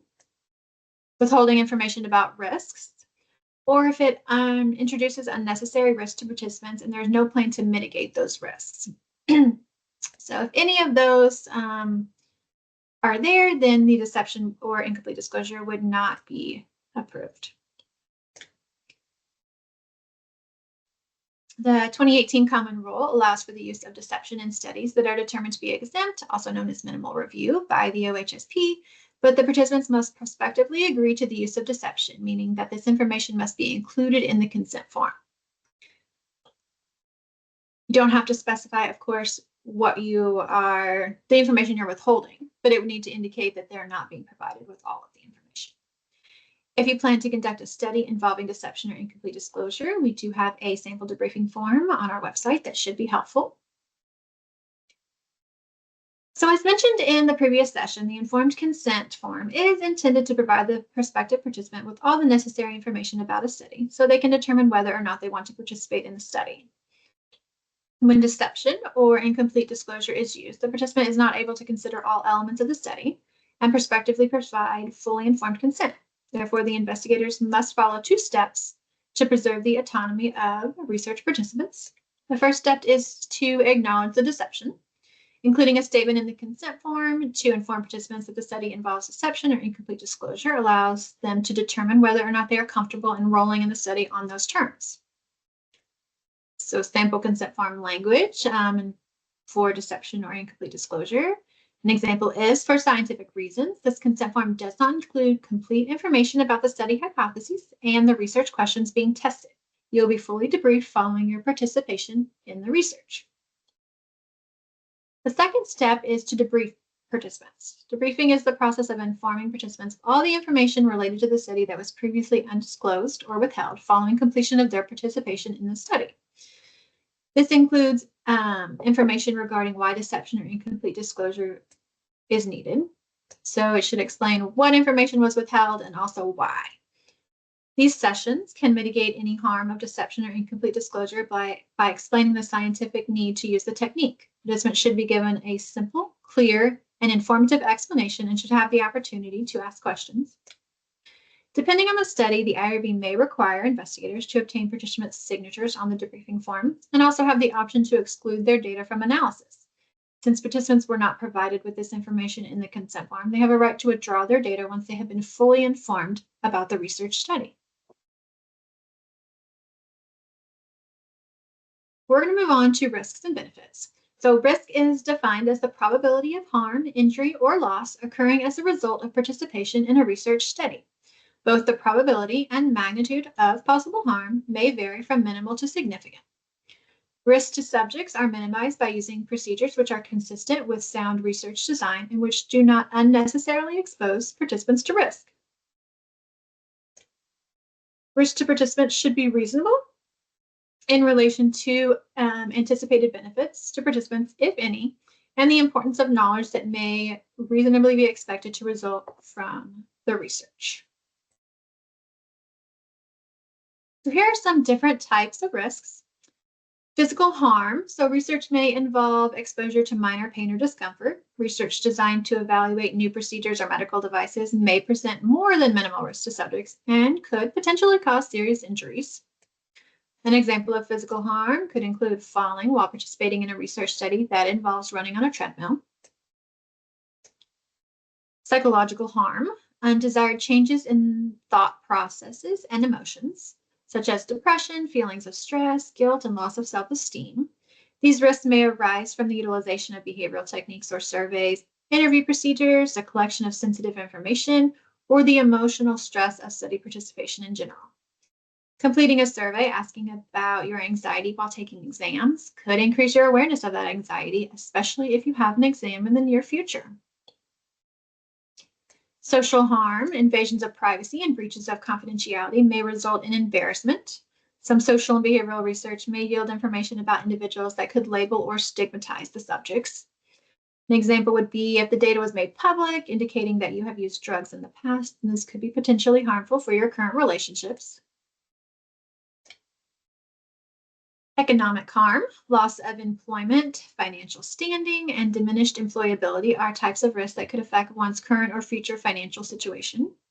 If your current boss found out that you have a criminal background, then this could lead to a loss of employment. Legal harm, breaches of confidentiality could increase the risk of criminal or civil liability, depending on the type of information being collected, such as drug use, previous criminal activity, or other illegal behaviors. If law enforcement discovers that an individual has conducted or is currently conducting criminal activity, then there could be legal consequences for that individual. Unknown harm. So the study could involve risks to the participant which are currently unforeseeable. There are times when you might not know what the potential harms are. Participants should be informed about significant findings that provide additional information about risks or that could influence their decision to continue participation in the research study. All risks should be mitigated to ensure the protection of participants. The ways to mitigate risk can vary based on each research study, but some examples include limiting data collection to the amount needed to conduct the research, not collecting information that is not needed. We usually say if you don't need it, don't collect it. It just helps to eliminate potential risks. Limiting access to the data to ensure confidentiality. Secure data storage and management procedures. Providing resources for participants if their research involves potentially sensitive topics such as depression or anxiety. As we talked about, the example of the resource could be providing the phone number and website for the UTD Student Counseling Center if UTD students are included as participants. Benefit from participating in a research study is a valued or desired outcome to the study that will be an advantage to the participants or society. Participants may or may not directly benefit from participation in a research study, but others may benefit from the information obtained during their participation. It's important to note that compensation, including incentives, is not considered a benefit. The information should not be listed as a benefit in the application or consent form. It should be listed as compensation rather than a benefit. All right, so let's check your knowledge. So true or false, an investigator utilizing publicly available existing data does not need to submit an application to our office.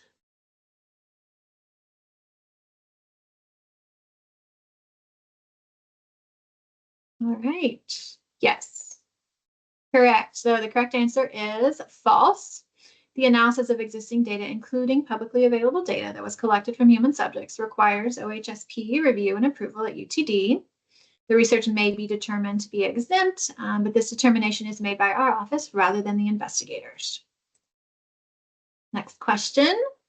True or false? Risk to participants should be reasonable in relation to anticipated benefits to participants, if any, and the importance of knowledge that may reasonably be expected to result from the research.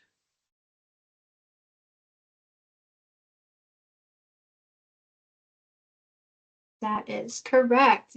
The correct answer is true.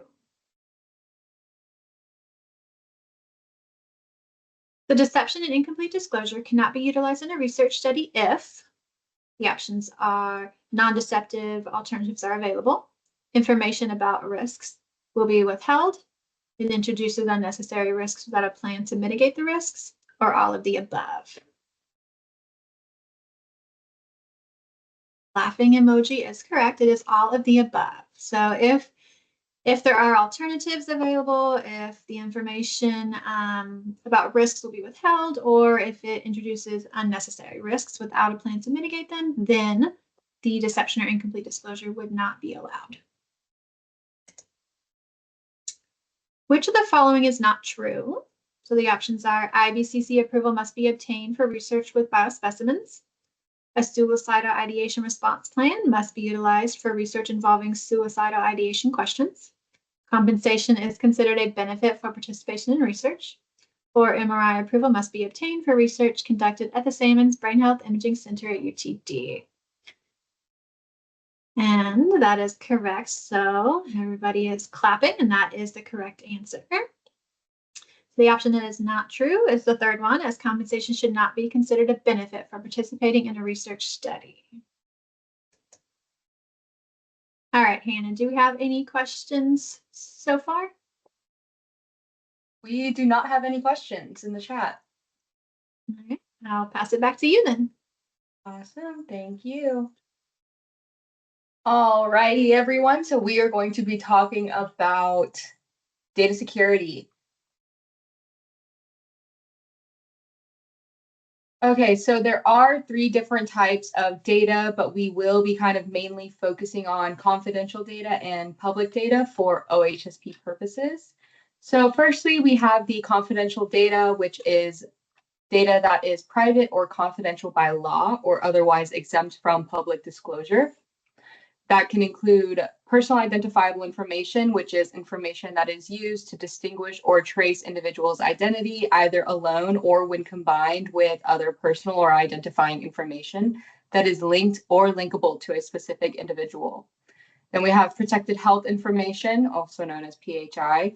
So PHI is any information that can potentially identify an individual that was created, used, or disclosed in a course of providing healthcare services by a covered entity. It should be noted that UTD is not a covered entity under HIPAA except for CalYER, so data collected for research purposes is not considered PHI data under HIPAA. Next, we have the public data. So that's data that is intended for public consumption and does not require special permissions or access or download. And there are other types of data sets, such as restricted data sets that will require additional protections. For example, some data sets from the Inter-University Consortium for Political and Social Research are considered restricted, such as using or removing any identifying information would restrict the analytic potential of the data. All right, so kind of for this in the next few slides, we're going to be going through some different data definitions. So first we have identifiable data, which is information in which the identity of the subject may be established by the investigator, and it has any information that contains personal identifiers. And on the other side of it, we have de-identified data, which is just a record in which identifying information was removed. Our second round of these data definitions starts with coded data. It's data that is coded when a link exists between a unique code and an individual subject identifier. So identifying information is then removed from the data set and is replaced with the unique code. So for example, John Doe's name would be removed from the collected data and then replaced with P123. If the coded data is stored in a secure and separate location from the identifiable data, then it is considered de-identified. Using our John Doe example, if the name was the only identifiable information collected, then the data set is considered de-identified as long as the code key is stored elsewhere. And then on the other side of it, we have the anonymous data, which is data that was collected without identifiers and was never linked to an individual. All right, so our last round of data definitions are anonymized versus anonymous. So anonymized is previously identifiable data, either indirectly or directly identifiable, that have been de-identified and for which the code or other link no longer exists. And the investigator has no means for linking the anonymized data back to the specific subject. And then back again to the anonymous definition, it's just where we can see the difference between the two. Anonymous data is when the data was never collected with identifiers and there was never a link to the individual. Okay, so we're kind of going to talk about some best practices when it comes to human subjects research and data security, storage, and management. So kind of the first option that's there is to create a data management plan. This plan should outline how data will be organized, stored, and preserved, and then disseminated as part of a research project. It should detail how the data will be managed during the research lifecycle, and it describes how a researcher and lab will adhere to security requirements. And then next is controlling digital access. So investigators should keep a list and periodically review who has access to the data and the information in storage locations such as box, lab file shares, departmental storage, or anything like that. And then they should also be removing users who should no longer have access. So if you're submitting a modification to remove lab personnel from your study, then you should also review this digital access list to ensure that you're removing them from, say, your REDCap data storage, since they are no longer engaged in that research study. And then you want to make sure that you are up to date, so ensuring your devices and software contain the latest updates and patches and removing any applications that are just not frequently used.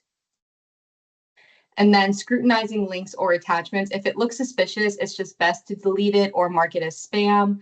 And if you believe an email is legitimate, you can hover your cursor over any embedded links to verify whether where they will go before you click on it. But if you're still unsure, then we recommend contacting infosecurity@utdallas.edu. And then you can encrypt your data. So personally identifiable information and confidential information should always be encrypted, especially before a transfer. And then we have some more best practice recommendations. So you want to ensure that you are sharing securely. So share and transfer files using methods that support the sensitivity level of the data. So using sharing methods such as VPN to ensure encryption stays with the data as it travels through the network, web servers, application servers, and database servers. And then also be sure to use UT Dallas approved applications for sharing. You want to make sure that you're backing up your data. So you want to protect your work by keeping recoverable backups in a safe storage location. And also the UTD data management site also has a data storage finder to identify approved storage options for your research data. And then effectively destroying your data. If data destruction is required, use destruction methods that support the sensitivity level of the data, and you can review the UT Dallas retention and destruction policies. If you do have physical access or physical data, you want to make sure that you are securing it. So don't keep the doors propped open, store physical data, materials, and information under lock and key when it's not in use. Turn off workstations, lock your screen, or log off when you're away from your device. And then make sure you're using UT Dallas devices. Avoid using non-UT Dallas devices for collecting, analyzing, and storing research data. Personal devices are not covered by the UT Dallas Information Security and Acceptable Use Policy. So now we're going to kind of touch on some appropriate storage types for your data. Storage refers to storing data files in accordance with applicable data classifications. So when selecting storage options, consider the size of your data, who it needs to be shared with, budget, storage longevity, and then data security needs. UT Dallas equipment complies with the UTD Information Security and Applicable Use Policy, meaning that unless the data has other security restrictions or requirements, saving data on your desktop or laptop is generally acceptable, but it might not be an appropriate long-term solution. Next, we have network servers. While UT Dallas servers that are either managed by OIT or the UT Dallas school department are a generally stable solution, we recommend that you consult with the data management team for additional guidance just in case there are concerns that we might not be aware of. Next, we have external storage drives. External drives such as hard drives are convenient storage solutions to store and keep backups for your data, but the average lifespan is about 4 to 6 years, so it may not be an appropriate long-term option. External drives can also be encrypted to store the more sensitive data types, but external storage drives such as flash drives or USBs are typically not recommended because they're easily lost and stolen. Next, we have cloud storage, and it can be a convenient way to easily manage data across devices, backups, and if it's approved by the UT data management team, it can be appropriate for long-term storage. However, because some cloud storage options are owned and managed by companies and not UT Dallas, it's important to understand the terms of service and to keep in mind that not all cloud storage options are viable options for sensitive data, restrictive data types. UT Dallas approved storage options include OneDrive and Box. However, they are not approved for restricted data types. Consultation with the data management team for guidance is typically recommended when you are kind of trying to figure out which cloud storage should be okay for you. And next we have the optical storage such as CDs and DVDs that can be used as an additional form of backup when the proper physical storage is utilized. So kind of like I mentioned earlier, making sure it's under lock and key or that the lab doors are always locked just so that they're not easily available for access by someone who shouldn't be accessing them. Okay, so we do have a research software review request form. When using research software that is not currently listed as an approved on the data management website, the research software review request form should be used to ensure the research software you're utilizing is appropriate for data collection and any cloud platforms that you plan to use for data storage. It will ask for applicable study information, the type of data you plan to collect, software information, and other questions that will help the data management team ensure that the data you're collecting is secure. It is important to note that while this kind of research review request form is being processed, we will not be able to release the IRB approval until that confirmation has been attached to the submission.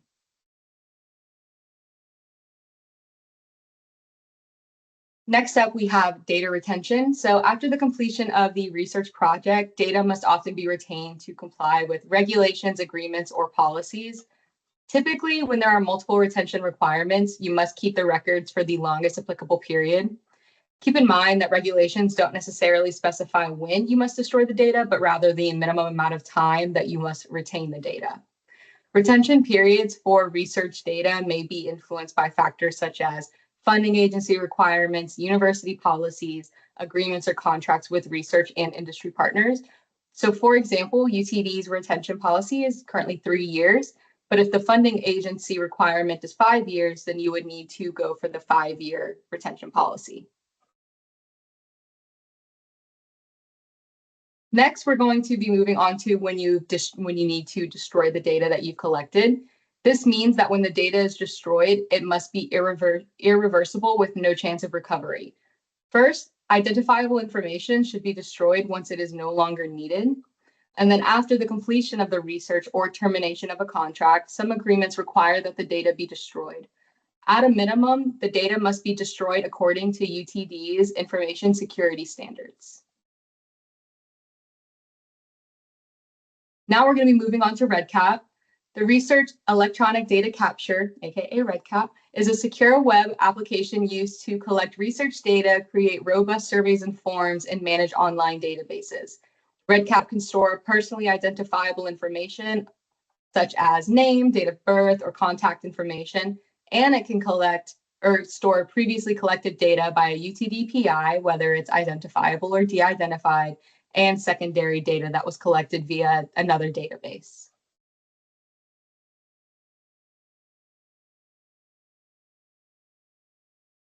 All right, so next we're going to kind of talk about if your study is using REDCap.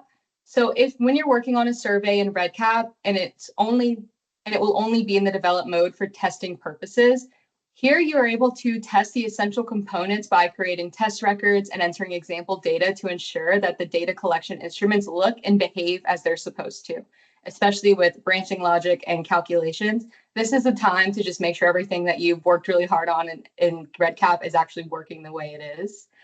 You can test out your survey as if you were a participant by using the survey distribution tools section. And then when you complete the testing, your REDCap project will need to be pushed from development stage into production stage. And it's important to do this because this will help maintain your data accuracy and integrity throughout the life cycle of your research project. So kind of on the screen, when you've done everything you need to, you'll have those green check marks, and that's how you know you're good to go. And if you're unsure of when to use a platform, data management has created this very easy to use chart to help guide you. So for example, if you're collecting research data and the only two options are Qualtrics and REDCap, if you're asking your team what they would like for lunch, then you can use Microsoft Forms. And if you're collecting personal identifiable information for research, then REDCap would be your only option.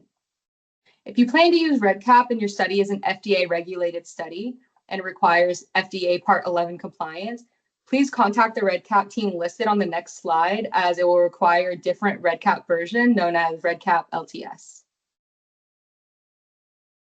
All right, and if you need any help with REDCap, the data management team provides REDCap assistance through scheduled appointments where you can ask all of your REDCap questions. And for help, REDCap help, whether it's general or FDA Part 11 compliance assistance, you can contact Justin Panga at redcap-help@utdallas.edu. Okay, we are on to the quiz portion of this section. What platform, sorry for the typo on that, what platform should you use when collecting personally identifiable information for research? It's REDCap, Qualtrics, Microsoft Forms, all the above. What are we thinking? All right, I'm seeing some thumbs up being thrown on the board, which is correct. You would want to use REDCap. All right, and then which of the following are true? All data should be stored via UTD-approved platforms, for example, Box. Identifiable information should be destroyed once it's no longer needed. Access to data should be limited to personnel listed on approved IRB applications, or all of the above.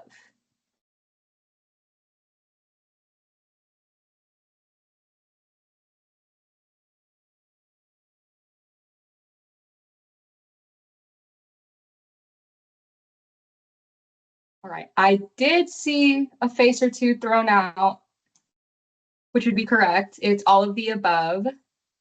And then we should have one more question. Yes, okay.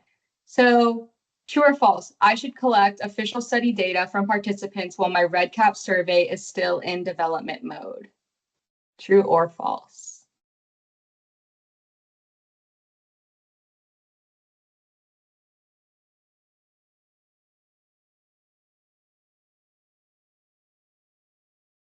All right, I will give a few more seconds just to answer it, just in case anyone wants to throw a last minute one out there. Awesome. I'm seeing a few, and they would be correct. It is false. Your REDCap project should be pushed into production before any participant data is collected. Development is only for testing it within, the study team, making sure all of the functionalities are working as they should. All right, and if you do have any questions related to data management, data security, anything like that, and you can contact data management at utdallas.edu. And then I will pass the floor to Mary Beth for post-approval submissions. Thank you. Okay, so we are running low on time, so we are going to cruise right through this. So thank you for sticking around with us. We are going to discuss post-approval submissions, such as modifications, renewals, incident reports, and closures.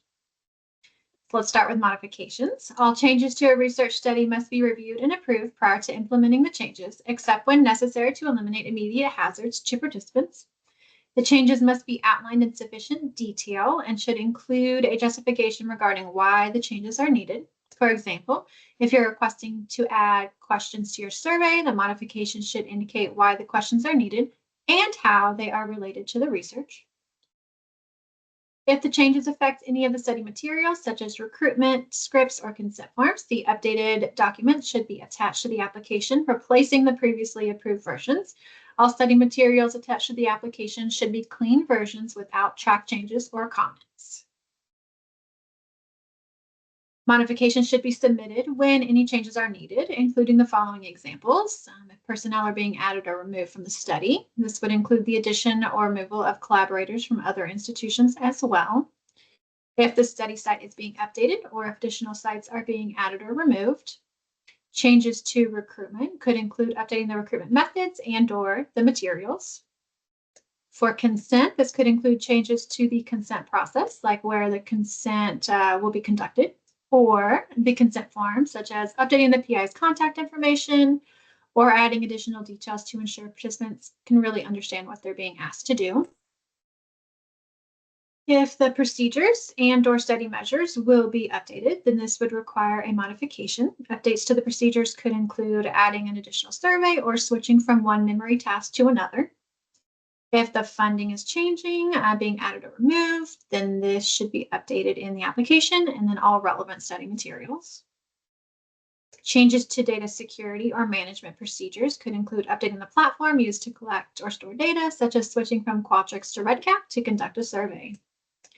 Any and all changes should be submitted and approval must be obtained prior to implementing those changes.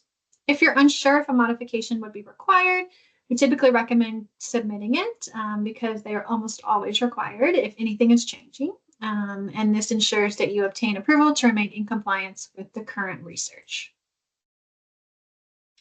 Some helpful tips when submitting a modification include providing sufficient detail to indicate what changes are being requested, as well as the reason for those changes. It's important to outline all changes that are being made in the modification section. So when you submit a modification, this section will show up first within the application, including listing the study materials that are being updated, such as the recruitment or consent forms. Updating the appropriate sections of the application is also a required part of the modification. So the application will have sections on the left-hand side, and as you are making changes, as you are requesting changes, those sections should be updated as applicable. If you're adding personnel to the study, their names should be outlined in the modification section and in the appropriate section of the application where the list of personnel is. It should be updated to include them as well. If you're updating the consent form, a brief overview of the changes should be included in the modification section. And then the previously approved version should be replaced with the updated version, and it should be a clean version without track changes or comments. A renewal submission is required to request approval to continue research beyond the current expiration date. The renewal includes a status report on the progress of the research, including the current status of enrollment and number of participants consented, and then a summary of the interim findings so far. The renewal submission requires investigators to confirm that all personnel are current on the required training, such as human subjects protection mentioned earlier. If personnel are not current, their training must be updated before the renewal can be submitted for approval, or a modification can be submitted to remove the personnel from the study. Modifications and renewals can be submitted and processed at the same time. To allow adequate time for IRB review and to avoid any unnecessary delays, it is recommended that the renewal be submitted 30 to 45 days prior to the study's expiration date. Federal regulations do not make provisions for any grace period extending the research beyond the expiration date. The study expires at midnight on the date specified on the approval letter. If a research study is not renewed prior to expiration, all research activities must be paused until the study has been renewed, except when doing so would jeopardize the welfare of human subjects. In addition, any lapse in approval could negatively impact funding, so it's important to submit with ample time prior to expiration. If another institution serves as the reviewing IRB for the study, meaning that we rely on their review and approval, it's important to keep our office updated on the status of that renewal. We cannot approve the renewal here until they have approved the continuation of the research at that institution. Once a study is closed to enrollment, as indicated on the renewal submission, it cannot be reopened for additional enrollment. To ensure that the research follows current UTD and OHSP policies and procedures regarding the protection of human subjects, a new initial application must be submitted to conduct any new data collection procedures. There are no exceptions to this process. If a study is approved for data collection and no enrollment has been conducted over the past 4 years, the research activity should be limited to data analysis only, as indicated on the renewal submission. As the study materials may not reflect current UTD OHSP policies and procedures at that time, a new initial application can be submitted when the study team is ready to proceed with enrollment and data collection procedures to ensure that the research follows the required guidelines to conduct human subjects research. An exception to this requirement can be requested by submitting the IRB renewal enrollment exception request available on our website. This requires a reasonable justification indicating why the study should remain open to enrollment when no enrollment has been conducted over the past 4 years. Once submitted, the IRB will review and determine if an exception may be granted. Incident reports, also known as reportable events, should be submitted if they meet the following criteria. First, the event is unexpected in terms of nature, severity, or frequency, given the research procedures that are described in the approved study materials, such as the consent form and the characteristics of the participant population being studied. Second, the event is related or possibly related to participation in the research. Possibly related means there is a reasonable possibility that the incident, experience, or outcome may have been caused by the procedures involved in the research. And third, the event suggests that the research places subjects or others at a greater risk of harm than was previously known, including physical, psychological, economic, or social harm. The IRB requires investigators to promptly report these incidents within 5 business days from the occurrence or the date that the PI becomes aware of the event. Examples of incidents include deviation from the approved protocol. An example would be if the approved protocol indicates that participants will complete a specific questionnaire at the first session, but they actually completed it at the second session, or if you enrolled more participants than what was approved. A breach of confidentiality, such as if the data is stolen or if it is accessed by someone who does not have permission to access it. An event that indicates a new or increased risk associated with the research. If your study involves using a wearable device and you discovered that the device could cause a rash, then this information should be reported and the study materials should be updated as needed via modification. Harm experienced by a subject, including physical or psychological harm, could be discovered if a participant indicates that the questionnaire they completed made them upset because it asked about success and failure. Since they had just learned that they had failed a course, they experienced psychological harm. Participant complaint that cannot be easily resolved by the study team. An example could be if a participant does not feel that they were adequately informed about who would have access to their data, and so they feel that their privacy related to participation has been compromised. A closure request can be submitted when all recruitment and enrollment has been completed, all data and biospecimens have been collected, no additional collection is required, no further contact with participants is needed, and the analysis of data and biospecimens has been completed, including any that would be required for publication purposes. Once a study is closed, a new initial application must be submitted to resume research activities. This includes the analysis of data. It's important that you take this into consideration when determining whether your study should be closed. Administrative closures. If a renewal or closure has not been submitted within 30 days of the expiration date, the research study will be administratively closed by the OHSP.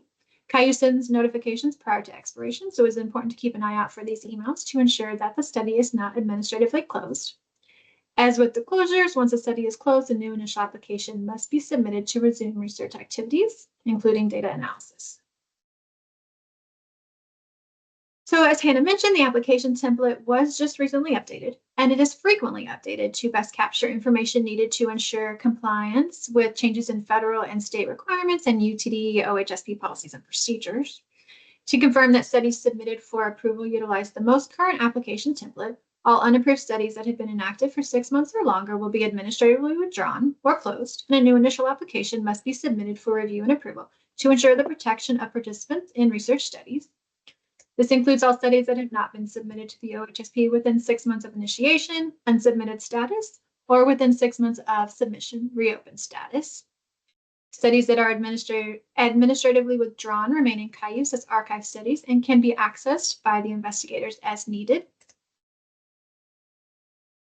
So when an investigator leaves UTD, the study either needs to be modified or closed. So if the data collection and analysis procedures have been completed, then the study can be closed. If the research is ongoing, meaning that data collection and/or analysis procedures will continue, a modification should be submitted to either remove the investigator or update their role on the study. If the investigator will continue to be involved with the study, then their role should be updated to non-UTD affiliated study personnel, and their new institution should be added as a non-UTD study site. Documentation from their IRB office, like we discussed earlier, is also required. If the investigator will no longer be involved with the study, then a modification should be submitted to remove them and update the personnel as needed. For example, if their role was previously listed as PI, then another individual should be added as a PI to replace them. We recommend submitting the modification as soon as possible and contacting our office if there are questions about how to proceed. And I will quickly mention the post-approval monitoring and education and quality improvement programs, as these are designed to ensure institutional compliance with requirements related to human subjects protections, provide education to research professionals, and identify strengths and areas for improvement. You can reach out to Laura Hamilton within our office if you would like to obtain more information about these programs. All right, real quickly, true or false, an investigator wants to update their recruitment flyer. They need to submit a modification.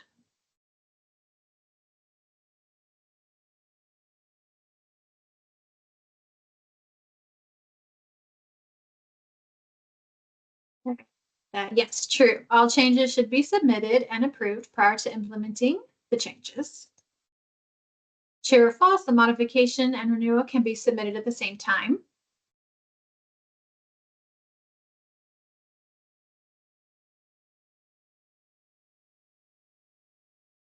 Yes, correct. True. These requests can be processed at the same time to avoid any delays. True or false, once a study has been closed, it can be reopened at any time.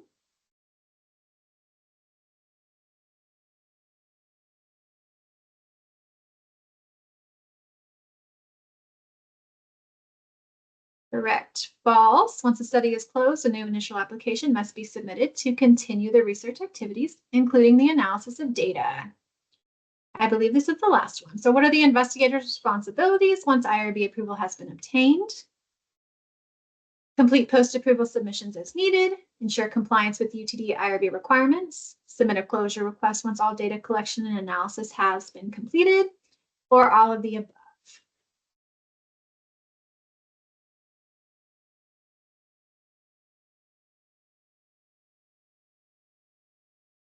So the correct answer is all of the above.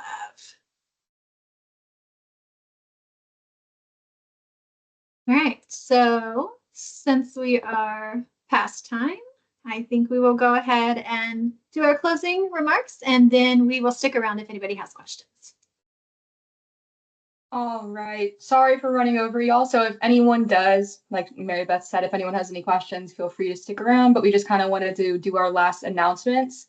So we just want to say thank you so much for attending our guide to cruising through human subjects protections. We'd really appreciate if you could fill out our post-event survey. It'll just ask you kind of your thoughts, feelings, all of that good stuff on this webinar today. And then OHSP is also doing live presentations. These presentations are led by Laura Hamilton, and they are a part of the Education and Quality Improvement Program and Post-Approval Monitoring Services. These presentations are designed to provide comprehensive insights into the importance of compliance in research involving human subjects.